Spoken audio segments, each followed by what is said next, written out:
માતાને ભેટીને કોંગ્રેસ ઉમેદવાર હિપકે ચડ્યા, ફોર્મ ભરતા પહેલા ઋત્વિક મકવાણા ભાવુક થયા। લોકસભાની ચૂંટણી પહેલા ઉમેદવારોએ ફોર્મ ભરવાનું શરૂ કરી દીધું છે। આ દરમિયાન કેટલાક ઉમેદવારો ફોર્મ ભરતા પહેલા મંદિરે જઈને દર્શન કર્યા તો કેટલાકે જીતની દુઆઓ માંગી, પરંતુ સુરેન્દ્રનગર લોકસભા કોંગ્રેસના ઉમેદવાર ઋત્વિક મકવાણા ફોર્મ ભરતા પહેલા ભાવુક થયા। આજે તેઓ ઉમેદવારી ફોર્મ ભરવા જવાના હતા તે પહેલા માતા અને બહેનને મળ્યા હતા, ત્યારે માતા અને બહેનને ભેટીને તેઓ રડી પડતા ભાવુક દ્રશ્યો સર્જાયા હતા। ઉલ્લેખનીય છે કે તેઓ બસ સ્ટેન્ડથી કલેક્ટર કચેરી સુધી રેલી યોજીને પોતાનું ઉમેદવારી પત્ર ભર્યું હતું। આ પ્રસંગે પૂર્વ ધારાસભ્ય નૌશાદ સોલંકી, પ્રવક્તા મનીષ દોશી, ધારાસભ્ય વિમલ ચુડાસમા, પૂર્વ ધારાસભ્ય લાખાભાઈ ભરવાડ સહિત જિલ્લા કોંગ્રેસના હોદ્દેદારો અને આગેવાનો હાજર રહ્યા। આ તરફ બનાસકાંઠા કોંગ્રેસના ઉમેદવાર ગેનીબેન ઠાકોર પણ અલગ અંદાજમાં દેખાયા। હંમેશા કંઈક નવું કરવા જાણીતા ગેનીબેન અલગ અંદાજમાં ફોર્મ ભરવા નીકળ્યા। મોટી સંખ્યામાં સમર્થકો સાથે ગેનીબેન ટ્રેક્ટરમાં બેસીને ફોર્મ ભરવા માટે નીકળ્યા। ગાડીઓના મોટા કાફલા સાથે ટ્રેક્ટરમાં સવાર થઈને ગેનીબેને શક્તિ પ્રદર્શન કર્યું। ફોર્મ ભરતા પહેલા તેમણે ભાભરની આનંદધામ ગૌશાળામાં આનંદ પ્રકાશ બાપજી અને 12 જ્યોતિર્લિંગના દર્શન કર્યા હતા। બાદમાં ગેનીબેને સણાદર ખાતે અંબાજી મંદિરના દર્શન કરી આશીર્વાદ લીધા। ત્યારબાદ ટ્રેક્ટરમાં સવાર થઈને સભા સ્થળે જવા રવાના થયા। ચોગડિયું સાચવવા ઉમેદવાર બાઇક લઈને ભાગ્યા, વાઘોડિયા વિધાનસભા બેઠકના ઉમેદવારે ભર્યું ફોર્મ। સમર્થકો સાથે ખુલ્લી જીપમાં પહેલા સવાર થયા। મોટી સંખ્યામાં સમર્થકો આવી જતા નેતાજીને ખબર જ ન રહી કે વિજય મુહૂર્તનો સમય થઈ ગયો છે। વિજય મુહૂર્ત સાચવવા બાઇક પર સવાર થઈને આવ્યા વાઘોડિયા વિધાનસભા બેઠકના ધર્મેન્દ્રસિંહ। વાઘોડિયા વિધાનસભા બેઠકના ભાજપ ઉમેદવાર બાઇક પર સવાર થઈને ફોર્મ ભરવા પહોંચ્યા। આમ તો ધર્મેન્દ્રસિંહ સમર્થકો સાથે ખુલ્લી જીપમાં સવાર થઈને ફોર્મ ભરવા જતા હતા, પરંતુ વિજય મુહૂર્ત સાચવવાનું હોવાથી તેઓ તાત્કાલિક અસરથી બાઇક પર સવાર થયા અને તાલુકા સેવા સદન પહોંચ્યા। તેમણે મામલતદાર સમક્ષ પોતાની ઉમેદવારી નોંધાવી। બાઇક પર સવાર થઈને આવેલા ઉમેદવારોનો વિડીયો સામે આવ્યો છે। ઉલ્લેખનીય છે કે ધર્મેન્દ્રસિંહ વાઘેલાએ ફોર્મ ભરતા પહેલા સવારે માતા પિતા અને કુલદેવીના આશીર્વાદ લીધા। સોમા પટેલ ફરી ભાજપમાં ભળી ગયા, સીઆર પાટીલે કરાવ્યા કેસરિયા। લોકસભા ચૂંટણીના ત્રીજા તબક્કા અંતર્ગત 7 મેના રોજ મતદાન યોજાશે। આ પહેલા આજે પૂર્વ સાંસદ સોમાભાઈ પટેલ ફરી એક વખત ભાજપમાં પ્રવેશ કરી ચૂક્યા છે। કેસ ધારણ કરાવી પ્રદેશ અધ્યક્ષ સીઆર પાટીલે ભારતીય જનતા પાર્ટીમાં પુનઃ પ્રવેશ આપ્યો। સોમા પટેલ અગાઉ અપક્ષ ચૂંટણી પણ લડી ચૂકેલા છે। છેલ્લે કોંગ્રેસમાં હતા અને તેમને પક્ષમાંથી દૂર કરવામાં આવ્યા હતા। જો કે હવે લોકસભાની ચૂંટણી આવતા જ સોમા પટેલે પક્ષ પલટો કર્યો અને ભાજપમાં ભળી ગયા। 3 વખત ધારાસભા લડ્યો છું, નગરપાલિકામાં ઉપપ્રમુખ રહ્યો છું, 2 વર્ષ ગુજરાત સ્ટેટ ટ્રાન્સફર ચેરમેન રહ્યો છું, એટલે લડવાનો બહુ મોહ નથી, પણ જે પાર્ટીએ સારું કામ કર્યું છે એના માટે જ હું પાછો આવ્યો છું। મહત્વનું છે કે થોડા દિવસ પહેલા પૂર્વ સાંસદ અને તળપદા કોળી સમાજના નેતા સોમાભાઈ પટેલે કોંગ્રેસના પ્રાથમિક સભ્યપદેથી રાજીનામું આપ્યું હતું। તેમણે આ માટે અંગત કારણોસર પક્ષમાંથી રાજીનામું આપ્યું હોવાનું કારણ આપ્યું હતું। એક સમયે સોમા પટેલ રાજકારણને એવા અઠંગ ખેલાડી હતા કે પાર્ટી તેમને પોતાના પડખે લેવા માટે પડાપડી કરતી હતી। ઢોલ નગારાના તાલ અને સમર્થકોના સૈલાબ સાથે દમણ દીવ બેઠક ભાજપના ઉમેદવાર લાલુભાઈ પટેલે ફોર્મ ભર્યું। દમણ દીવ લોકસભા બેઠક પર ભાજપના ઉમેદવાર લાલુભાઈ પટેલે ઉમેદવારી પત્ર ભરવા નીકળતા પહેલા તેઓએ પરિવારજનો સાથે પૂજા અર્ચના કરી। ત્યારબાદ દમણના ફૂટબોલ ગ્રાઉન્ડમાં એક જંગી સભા યોજી। આ સભામાં દમણ દીવ બેઠકના ભાજપના પ્રભારી પૂર્ણેશ મોદી, દમણ દીવ અને દાદરનગર હવેલી ભાજપના પ્રદેશ પ્રમુખ દીપેશ ટંડેલ સાથે પ્રદેશ ભાજપના અગ્રણીઓ અને કાર્યકર્તાઓ સાથે મોટી સંખ્યામાં ઉપસ્થિત રહ્યા। લાલુભાઈ પટેલ છેલ્લી 3 ટર્મથી દમણ દીવનું પ્રતિનિધિત્વ લોકસભામાં કરી રહ્યા છે। આ વખતે સતત 4થી વખત ભાજપે લાલુભાઈ પટેલને ટિકિટ આપતા તેઓ 4થી વખત આ પ્રદેશમાંથી ઉમેદવારી કરી રહ્યા છે। આજે ઉમેદવારી પત્ર ભરતા પહેલા યોજાયેલી સભામાં વિકાસના કામો અને જનકલ્યાણકારી યોજનાઓને આગળ ધરી અને લોકો પાસે સમર્થન માંગ્યું। ત્યારબાદ રેલી સ્વરૂપે કલેક્ટર કચેરી પહોંચી લાલુભાઈ પટેલે ભાજપના અગ્રણીઓને સાથે રાખી ઉમેદવારી પત્ર ભર્યું। સતત 3 ટર્મથી ચૂંટાઈ આવ્યા બાદ 4થી ટર્મમાં તેઓ ઉમેદવારી કરી રહ્યા છે। આથી આ વખતે પણ દમણ દીવના મતદારો તેમના પર વિશ્વાસ મૂકશે અને જંગી લીડથી જીતશે તેવો લાલુભાઈ પટેલ અને ભાજપના અગ્રણીઓએ દાવો કર્યો હતો। ભાજપના મેનિફેસ્ટો પર સીએમ અને પાટીલ ઓળગોળ થઈ ગયા। સીએમએ કહ્યું આ ચૂંટણી ઢંઢેરો નહીં, પ્રજાની સેવાનું ગેરંટી પત્ર છે। મુખ્યમંત્રી ભૂપેન્દ્ર પટેલ અને પ્રદેશ અધ્યક્ષ સીઆર પાટીલે ભાજપના સંકલ્પ પત્રને વધાવ્યું। બંને ભાજપના સંકલ્પ પત્રની જાણકારી આપી। પાટીલે કહ્યું હતું કે કોંગ્રેસે તેના વચનો ક્યારેય પૂર્ણ કર્યા નથી, ભાજપે તમામ વચનોને પૂર્ણ કર્યા છે। કાર્યો પૂરા કરવાનું અમારું સંકલ્પ પત્ર છે। અમે વચન નથી આપતા, ગેરંટી આપીએ છીએ। 1 નેશન 1 ઇલેક્શનને લઈને પાટીલે કહ્યું હતું કે 1 નેશન 1 ઇલેક્શન માટે પીએમ ખૂબ જ ગંભીર છે। આ તરફ મુખ્યમંત્રી ભૂપેન્દ્ર પટેલે કહ્યું હતું કે વારસાનો વૈભવ જાળવી રાખવાની મોદીની ગેરંટી છે। ભાજપ વિકાસ કાર્યો કરનારી પાર્ટી છે। ભાજપે જે કહ્યું તે કરી બતાવ્યું છે। સંકલ્પ પત્ર જનતા માટે ગેરંટી કાર્ડ સમાન છે। પ્રજાની સેવાની ગેરંટીનું આ સંકલ્પ પત્ર છે। આશા અને આકાંક્ષાને પ્રતિબિંબિત કરતો સંકલ્પ પત્ર રજૂ કરવા માટે ખૂબ ખૂબ અભિનંદન પાઠવું છું। ચૂંટણી ઢંઢેરો નહીં પણ પ્રજાની સેવાની ગેરંટીનું સંકલ્પ પત્ર લઈને આવ્યા છીએ. ક્ષત્રિય સમાજમાં વિરોધનો વંટોળ વચ્ચે રૂપાલા કાલે ફોર્મ ભરશે. જાહેર સભાની તૈયારીઓને આખરી ઓપ. 16 એપ્રિલ એટલે કે આવતીકાલે રાજકોટથી ભાજપ ઉમેદવાર પરસોત્તમ રૂપાલા ઉમેદવારી પત્ર ભરશે. મંગળવારે બપોરે 12:39 વાગ્યે વિજય મુહૂર્તમાં રૂપાલા ફોર્મ ભરવાના છે. લોકસભાની ચૂંટણીને લઈ કોંગ્રેસ અને ભારતીય જનતા પાર્ટીના ઉમેદવારો દ્વારા પોતાના ફોર્મ ભરવાનું શરૂ કરવામાં આવ્યું છે. ત્યારે આવતીકાલે રાજકોટ લોકસભા બેઠક પરના ભારતીય જનતા પાર્ટીના ઉમેદવાર પરસોત્તમ રૂપાલા પણ ફોર્મ ભરશે. આવતીકાલે સવારે 9 વાગ્યે જાગનાથ મંદિર ખાતે દેવી દેવતાઓના દર્શન કર્યા બાદ પરસોત્તમ રૂપાલા દ્વારા સમર્થન રેલી યોજવામાં આવશે. સમર્થન રેલી જાગનાથ મંદિરથી શરૂ થઈ યાજ્ઞિક રોડ ખાતેથી પસાર થઈને બહુમાળી ભવન ચોક ખાતે પૂર્ણ થશે. ત્યારબાદ સવારના 10:30 વાગે બહુમાળી ભવન ચોક ખાતે પરસોત્તમ રૂપાલાના સમર્થનમાં જાહેર સભા યોજવામાં આવશે. જાહેર સભા પૂર્ણ થયા બાદ પરસોત્તમ રૂપાલા સહિતના નેતાઓ તેમજ કાર્યકર્તાઓ દ્વારા કલેક્ટર ઓફિસ ખાતે ઉમેદવારી પત્ર ભરવા જશે. રાજકોટના બહુમાળી ભવન ચોક ખાતે જાહેર સભાનું પણ આયોજન છે. તે જગ્યાએ હાલ ભારતીય જનતા પાર્ટી દ્વારા તૈયારીઓને આખરી ઓપ આપવામાં આવી રહ્યો છે. રવિવારના રોજ ક્ષત્રિયો દ્વારા રતનપર ખાતે મહાસંમેલન યોજવામાં આવ્યું. ત્યારે આવતીકાલે ભારતીય જનતા પાર્ટી દ્વારા પરસોત્તમ રૂપાલાની જાહેર સભામાં મોટી સંખ્યામાં કાર્યકર્તાઓ હાજર રહે તેવી શક્યતા છે. રૂપાલા સામે ક્ષત્રિય સમાજના વિરોધ અંગે બોલ્યા CR પાટીલ. ક્ષત્રિય સમાજના આગેવાનો સાથે સંપર્કમાં હોવાનો દાવો. ક્ષત્રિય સમાજના આંદોલનને લઈ ભાજપ પ્રદેશ અધ્યક્ષ CR પાટીલે મહત્વની પ્રતિક્રિયા આપી. ક્ષત્રિય સમાજના આંદોલનને લઈ CR પાટીલે કહ્યું કે ક્ષત્રિય સમાજ સાથે અમે સંપર્કમાં છીએ. ક્ષત્રિય સમાજના આગેવાનો સાથે ભાજપના ક્ષત્રિય સમાજના નેતાઓ સંપર્કમાં છે. પાટીલે કહ્યું કે હું અને ગૃહ રાજ્યમંત્રી હર્ષ સંઘવી પણ ક્ષત્રિય સમાજના સંપર્કમાં છીએ. ક્ષત્રિય સમાજ સાથે વાત ચાલી રહી છે. વિવાદનો સુખદ નિવેડો આવે તેવા અમારા પ્રયાસ છે.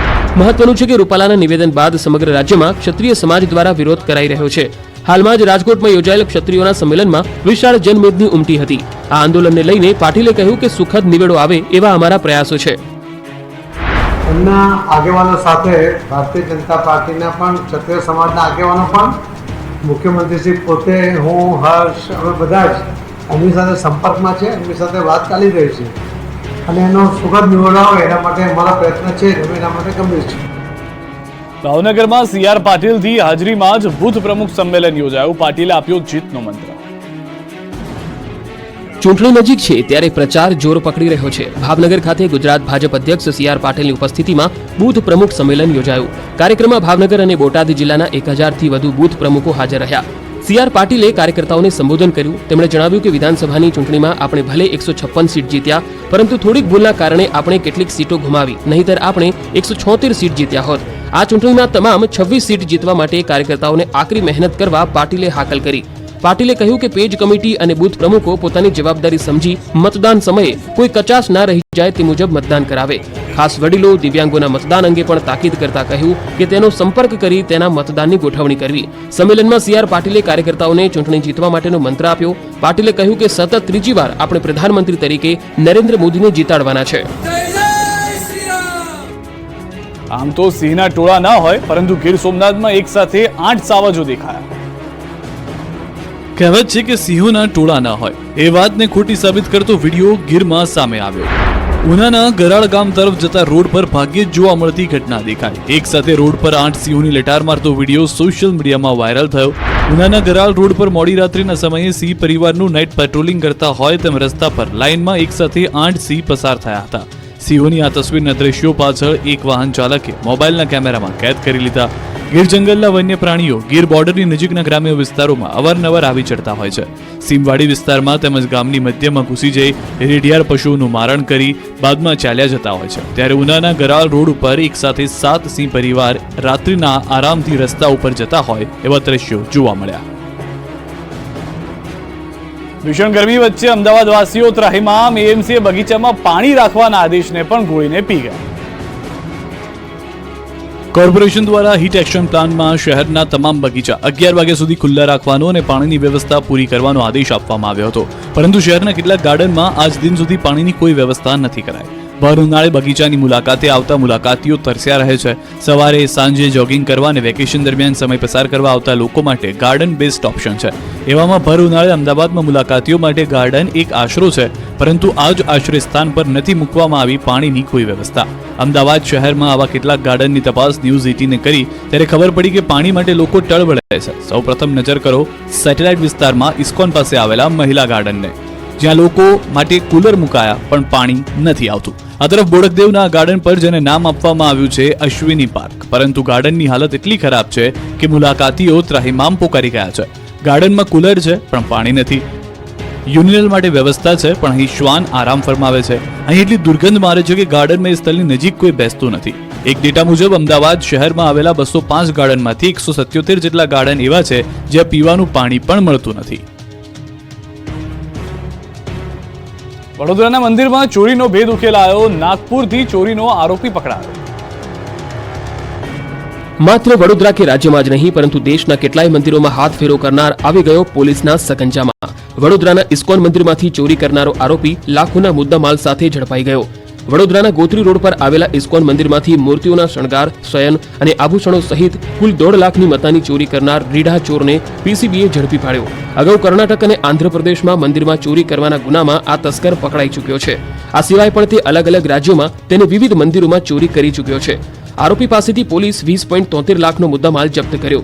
ચોંકાવનારી વાત તો એ છે કે આરોપી કર્ણાટકના મૂળબિદરી, આંધ્રપ્રદેશના કાકુલમના પ્રખ્યાત મંદિરોમાં ચોરીના ગુનામાં સંડોવાયેલો છે. વડોદરાના ગોત્રી ઇસ્કોન મંદિરના ગર્ભગૃહમાંથી 1.5 લાખના ભગવાનના આભૂષણો ઉઠાવી ગયો હતો. પોલીસે મામલાની ગંભીરતાને ધ્યાનમાં રાખીને વિવિધ ટીમો દ્વારા આરોપી સુધી પહોંચવાના ચક્રો ગતિમાન કર્યા હતા. આરોપી એક ટ્રાવેલ્સમાં મુદ્દામાલ સાથે નાગપુર તરફ ભાગ્યો હોવાની બાતમી પોલીસને મળી હતી. પોલીસે નાગપુરથી ઓરિસ્સાના આરોપી સંતોષ ઉર્ફે અંતર્યામી પ્રેમાનંદ ઉર્ફે પ્રેમાદાસને દબોચી લીધો. સુરતના ઉધના રેલવે સ્ટેશન પર મુસાફરોની ભીડ, સ્ટેશન પર આરપીએફનો બંદોબસ્ત. ઉનાળુ વેકેશનના પગલે યુપી બિહાર જવા માટે લોકોની ભારે ભીડ સુરતના ઉધના રેલવે સ્ટેશન પર જોવા મળી. તાજેતરમાં જ ઉધના રેલવે સ્ટેશન પર મુસાફરોના ભારે ધસારાને પગલે ઉદ્ભવેલી અફરાતફરી અને નાસભાગની પરિસ્થિતિ સર્જાઈ, જેના પગલે હાલ સુરક્ષા વ્યવસ્થા માટે પોલીસનો કાફલો ખડકી દેવાયો. બીજા દિવસે પણ યુપી બિહાર જવા માટે મુસાફરોની ભારે ભીડ સ્ટેશન પર જોવા મળી. મહત્વનું છે કે ગુજરાત ભાજપ પ્રદેશ અધ્યક્ષ CR પાટીલ દ્વારા રેલવે મંત્રીને કરવામાં આવેલી રજૂઆત બાદ વધારાની 6 ટ્રેનો દોડાવવાની શરૂઆત કરવામાં આવી, જેના કારણે મુસાફરોને મહદ અંશે રાહત મળી છે. જો કે આજે પણ યુપી બિહાર જવા માટે મુસાફરોનો ધસારો રહેતા સ્ટેશન પર આરપીએફનો બંદોબસ્ત ગોઠવવો પડ્યો. મુસાફરોના ભારે ધસારાને પહોંચી વળવા માટે રેલવે, આરપીએફ અને જીઆરપી પોલીસ જવાનોનો કાફલો સજ્જ રહ્યો. આ તરફ મુસાફરોએ હાલાકીને પગલે ટ્રેનોની સંખ્યા હજુ પણ વધારવાની માંગ કરી છે. જો તમને ખોટા ફોન આવે તો સાવધાન, ક્યાંક તમારા રૂપિયા પહોંચી ન જાય ચીન ગેંગ પાસે. અમદાવાદની સાયબર ક્રાઇમને મોટી સફળતા મળી છે. માઇકાના પ્રેસિડેન્ટ પાસેથી 1.25 કરોડની છેતરપિંડી મામલે પોલીસે 13 લોકોની ધરપકડ કરી. આ ગેંગ ચીનથી ઓપરેટ થતી હતી અને રૂપિયાના હવાલા મારફતે ભારતથી ચીન મોકલવામાં આવતા હતા. આ છેતરપિંડીનો મુખ્ય આરોપી મોઇન ઇંગારિયા અને તેનો સાથીદાર નેવીવાલા મુસ્તફા યુનુસ છે. આ બંને આરોપીઓ ભેગા મળીને ચીનની ગેંગ સાથે ભારતમાં અનેક લોકોને ડરાવીને રૂપિયા પડાવતા. બંને મુખ્ય આરોપી ચીન પણ જઈ આવ્યા છે અને ફરી જવાના હતા, પરંતુ તે પહેલા જ એક મુખ્ય આરોપી પકડાઈ ગયો. ચીનમાં બેઠેલા કેટલાક ભારતીય અને ચીનના લોકો સ્કાઇપ મારફતે કોલ કરી ફેડેક્સ કુરિયરમાંથી કેટલીક વસ્તુઓ મોકલતા, ડરાવતા તેમજ સીબીઆઈ અને આરબીઆઈના ખોટા લેટર મોકલતા. તમારી બેંકમાંથી ખોટા ટ્રાન્ઝેક્શન થયા છે તેમ કહી ડરાવી પૈસાનો તોડ કરતા. આ અંગે ગેંગે રૂપિયાથી વોલેટ મારફતે ક્રિપ્ટોકરન્સી લઈ હવાલા મારફતે ચીનમાં મોકલતા. આ લોકોએ આંધ્રપ્રદેશ, ગોવા સહિત અનેક રાજ્યોમાં આવી રીતે લોકો સાથે છેતરપિંડી કરી ચૂક્યા છે. ગુજરાતના વિવિધ જગ્યા પર રૂપિયા ફર્યા હોવાની વિગત સામે આવી છે. સૌરાષ્ટ્રમાંથી કેટલાક બેંક ખાતા મળી આવ્યા છે અને તેની તપાસ ચાલી રહી છે. સાથે ફરાર મુખ્ય આરોપી નેવીવાલાને પકડવા કવાયત તેજ થઈ છે. સુરતમાં વિચિત્ર અકસ્માત સર્જાયો. અકસ્માત બાદ ગુલાબજાંબુ અને રસગુલ્લા રસ્તા પર ઢોળાયા. મજુરા ગેટ વિસ્તારમાં અકસ્માતની વિચિત્ર ઘટના બની. સાંભળીને નવાઈ લાગશે કે અકસ્માત બાદ રસગુલ્લા અને ગુલાબજાંબુ રસ્તા પર ઢોળાયા. ગુલાબજાંબુ રસ્તા પર ઢોળાઈ જતા અન્ય વાહન ચાલકો હેરાન પરેશાન થઈ ગયા. સુરતના મજુરા રિંગ રોડ પાસે અકસ્માતની આ વિચિત્ર ઘટના બની હતી. રસગુલ્લા અને ગુલાબજાંબુ ભરેલી ઇકો ગાડીને અકસ્માત નડતા તેમાં રાખવામાં આવેલ ગુલાબજાંબુ અને રસગુલ્લા રસ્તા પર ઢોળાઈ ગયા હતા. સાથે રહેલી ચાસણી રસ્તા પર ચારે તરફ ફેલાઈ જતા અન્ય વાહન ચાલકોને હાલાકી વેઠવી પડી હતી. અકસ્માતની આ ઘટનાને પગલે રસ્તા પર 2 થી 3 કિલોમીટર સુધી ટ્રાફિક જામ પણ થયેલો જોવા મળ્યો હતો. ઉલ્લેખનીય છે કે અકસ્માતની આ ઘટનામાં ઇકો કાર ચાલક ઇજાગ્રસ્ત થતા તેને તાત્કાલિક અસરથી નજીકના દવાખાને સારવાર અર્થે ખસેડવામાં આવ્યો હતો, જેનો એક વિડીયો સામે આવ્યો છે.